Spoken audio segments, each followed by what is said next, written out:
Rafael Nadal fait partie des 5 joueurs qui sont en seconde semaine de l'Open d'Australie sans avoir concédé le moindre set. Néanmoins, l'Ibérique en a plein le dos. Alors, est-ce que ça va faire les affaires de son prochain adversaire, Fabio Fognini? C'est ce que nous allons voir. Jingle.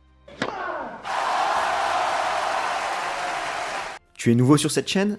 Pour ne rien manquer de l'actualité tennis, abonne-toi et active les notifications en cliquant sur la petite cloche. Le contenu te plaît? Fais-le nous savoir en mettant un pouce bleu.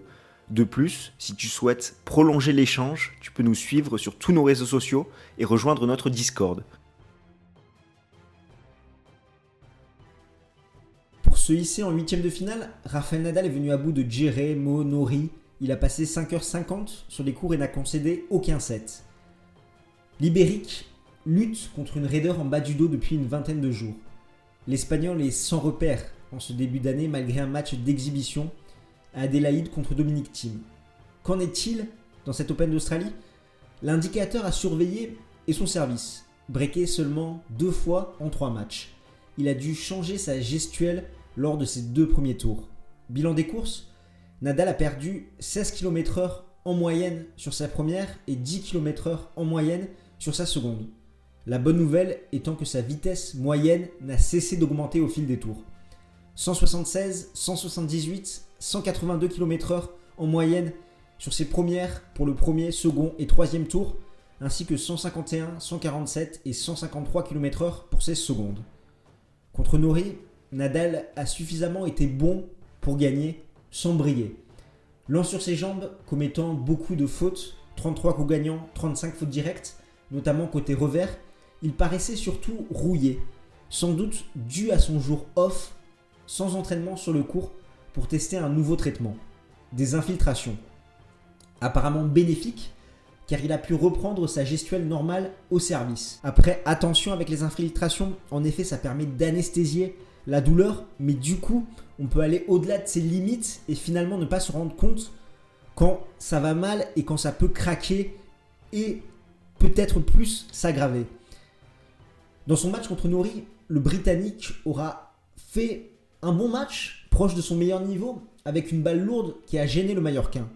Durant ces 2 premiers tours, on a vu Nadal tenter d'être plus agressif, notamment côté revers, en le prenant plus à plat.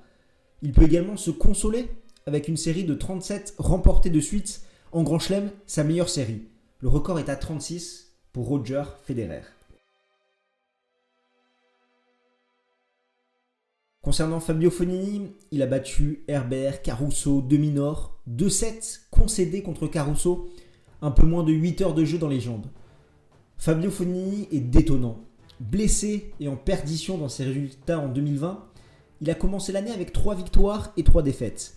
Avec quelques matchs en ATP Cup, il n'a laissé que 9 jeux à Herbert au premier tour avant de batailler contre Caruso, son compatriote.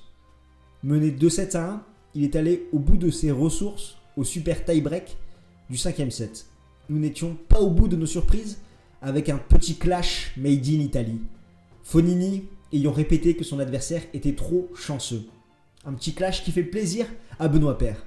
Enfin, au 3e tour, il a sorti le petit God Mode des familles pour éparpiller Alex de Minaur.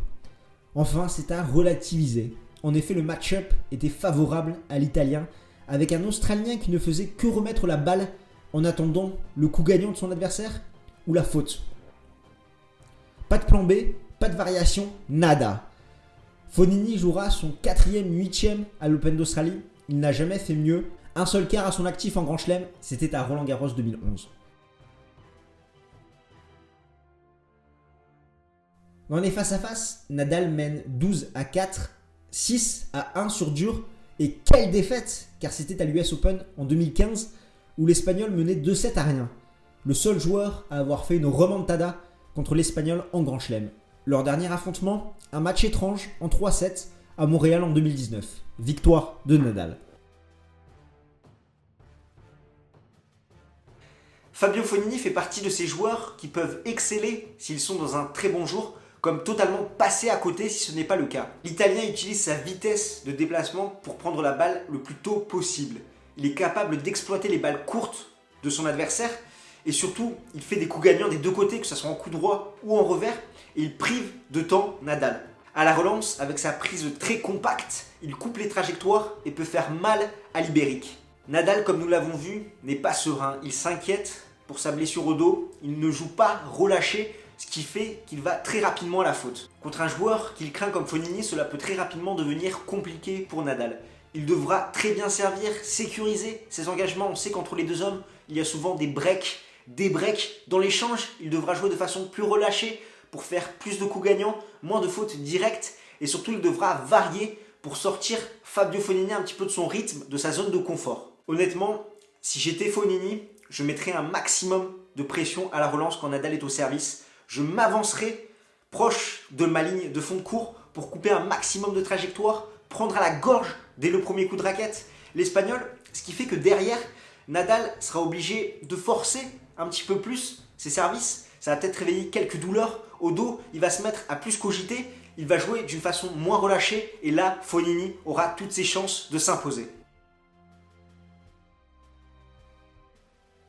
Néanmoins, je pense que l'Espagnol offre plus de garanties que l'Italien.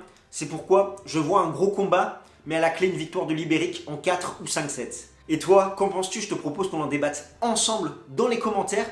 Tu as toujours une chance de gagner une raquette Snowert ou une paire d'Asics. Je te laisse aller voir nos vidéos qui parlent de ce sujet et également nous suivre sur tous nos réseaux sociaux pour savoir les différentes démarches à faire pour avoir une chance d'être tiré au sort. Et nous on se retrouve très vite. D'ici là, porte-toi bien. Ciao ciao tout le monde.